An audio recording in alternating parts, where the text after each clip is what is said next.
Hey Gators, Miss Hartman here, your week 6 video message. Can you believe it's week 6 already? We're that far in all this. You're on the home stretch. So this week your video message comes to you guys from Sophia in my 7th period class.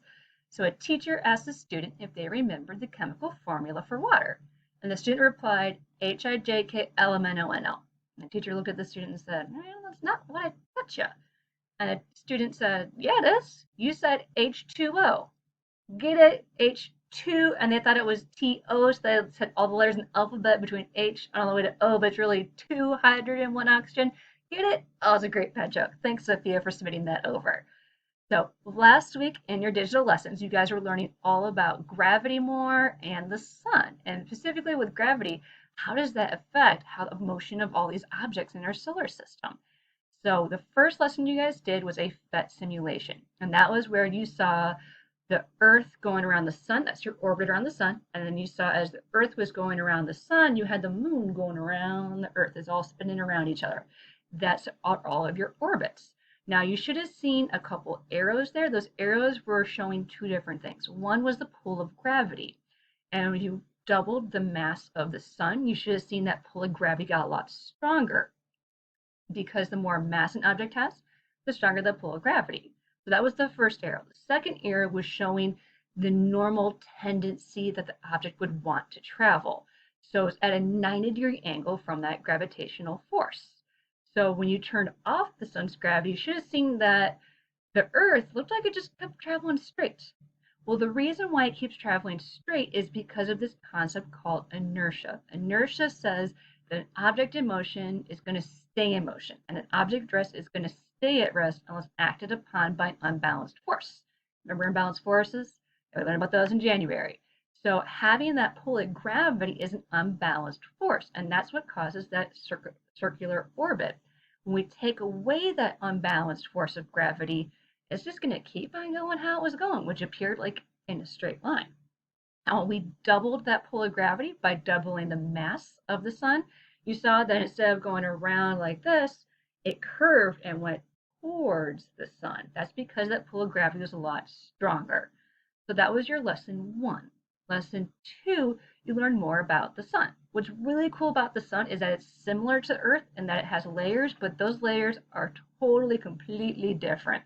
And one of the reasons why it's so different is, well, the sun is so huge, it has so much more mass. And it's also made out of different elements. So if you looked at what elements make up the sun, most stars, in fact all stars, they start with 2 elements, hydrogen and helium. Now because that pull of the gravity is so strong, because there's so much mass, in the core or the very center of the sun, you get what's known as nuclear fusion occurring. Nuclear fusion is where you have 2 elements fuse or combine their nucleus. The nucleus is the center of your atom. So you have 1 hydrogen, 1 helium, bam, they come together, they join, that's nuclear fusion. So when you have that nuclear fusion, you get 2 big things produced. It's light and heat. So that's why we have the light from the sun. That's why we have the heat from the sun. And what's also really cool, kind of a sneak preview to when you guys are learning about space in 8th grade, you're going to find that as you go to look at what elements are in a star, the older the star is, the more time it's had for nuclear fusion to take place. So the older stars, they have more elements in them. The younger stars, they have fewer elements in them. So it's because it doesn't have as much time for that fusion to occur. So also, unlike Earth, the sun is a gas on the surface, which is pretty cool. And in fact, this week and next week, you're going to be learning about all the different planets in our solar system. And you're going to find out that some of them are solid surface like Earth, and some of them are gas surface, unlike Earth, which is kind of pretty cool. So for these this week's lessons, you have 2 lessons for this week. I'm going to go to all my classes here, and I'm going to show you guys what those look like. So first thing you're going to notice is we have this action required, and it's not to be connected to your textbook. That's going to be really important for your second lesson this week. But this is kind of a really important action required. Several of you guys probably already have OneDrive connected over. If you don't, you need to make sure you do. We are going to change up how we're going to have you guys submit over your answers. The reason why we're changing that up is because we're finding that a lot of students are having some confusion with that green completion check. It's not really communicating over that well from when you're submitting a form over for an assignment. It's not communicating that over to your Schoology very well. So there's directions here if you don't have it already connected over, and also for you to double check that it is connected over. So I'll show you guys what that looks like. So if I go to my lesson 1, you're going to see that here's your lesson overview. And there's a little to do beforehand. Make sure you have that Office OneDrive connected over.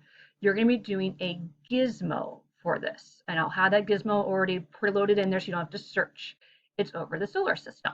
So you log in, remember, FBISD, your lunch number, so your name and password. You're going to have an intro discussion, reply to appear, your assignment, and then your exit discussion, make sure you reply to appear. When I click on the assignment, you're going to notice that it looks a little bit different.